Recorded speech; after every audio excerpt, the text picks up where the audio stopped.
भारत के स्वतंत्रता संग्राम की पहली चिंगारी जलाने वाले वीर योद्धा मंगल पांडे का नाम इतिहास में अमर है। वे ब्रिटिश शासन के खिलाफ 1857 के स्वतंत्रता संग्राम के पहले नायक थे। उनका साहस, निडरता और बलिदान आज भी हर भारतीय को प्रेरित करता है। मंगल पांडे का जन्म 19 जुलाई 1827 को उत्तर प्रदेश के बलिया जिले के नगवा गांव में हुआ था।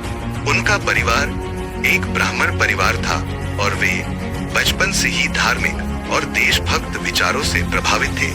उनके माता पिता ने उन्हें सदाचार और कर्तव्य निष्ठा का पाठ पढ़ाया। मंगल पांडे बचपन से ही कुश्ती, घुड़सवारी और शारीरिक व्यायाम में रुचि रखते थे। वे कुशल योद्धा बनना चाहते थे। उनकी वीरता और साहस को देखकर उन्हें ईस्ट इंडिया कंपनी की सेना में भर्ती कर लिया गया। वे 34वीं बंगाल नेटिव इन्फेंट्री में एक सिपाही बने। मंगल पांडे ब्रिटिश सेना में एक कुशल सैनिक थे, लेकिन जैसे जैसे वे अंग्रेजों की नीतियों को समझने लगे, उनका गुस्सा बढ़ने लगा। ब्रिटिश सरकार भारतीय सैनिकों के साथ भेदभाव करती थी और उन्हें गुलामों की तरह रखती थी। भारतीय सैनिकों को वेतन कम मिलता था और उनके साथ अन्याय किया जाता था। 1857 में अंग्रेजों ने अपनी सेना में एनफील्ड B53 राइफल का उपयोग करना शुरू किया। इस राइफल की गोलियों को खोलने के लिए गाय और सूअर की चर्बी लगी हुई थी, जिसे सैनिकों को अपने दांतों से काटना पड़ता था। हिंदू और मुस्लिम दोनों धर्मों के लिए यह बहुत बड़ा अपमान था। इस खबर से भारतीय सैनिकों में आक्रोश फैल गया।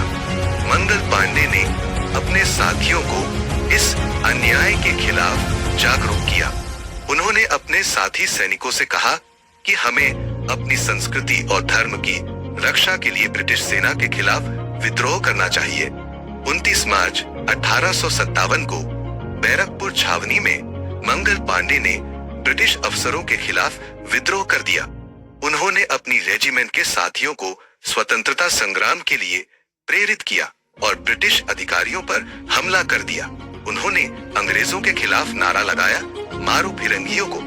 उन्होंने 2 ब्रिटिश अफसरों, लेफ्टिनेंट बॉग और सेर्जेंट मेजर ह्यूसन पर हमला किया। उन्होंने बहादुरी से लड़ाई लड़ी, लेकिन अंततः उन्हें गिरफ्तार कर लिया गया। जब उन्हें पकड़ने के लिए अन्य ब्रिटिश अधिकारी आए, तो उन्होंने अपनी अंतिम सांस तक संघर्ष किया। अंग्रेजों ने मंगल पांडे को विद्रोह के लिए दोषी ठहराया और उन्हें 8 अप्रैल 1857 को फांसी देने का आदेश दिया। आमतौर पर सैनिकों की फांसी के लिए 2 महीने की अवधि दी जाती थी, लेकिन अंग्रेज मंगल पांडे से डरते थे, इसलिए उन्होंने 10 दिन के भीतर ही उनकी फांसी का आदेश जारी कर दिया। फांसी की तारीख 18 अप्रैल तय थी, लेकिन ब्रिटिश सरकार ने इसे पहले कर 8 अप्रैल 1857 को ही मंगल पांडे को फांसी दे दी। मंगल पांडे ने अंतिम समय तक अपने साहस और निडरता को बनाए रखा।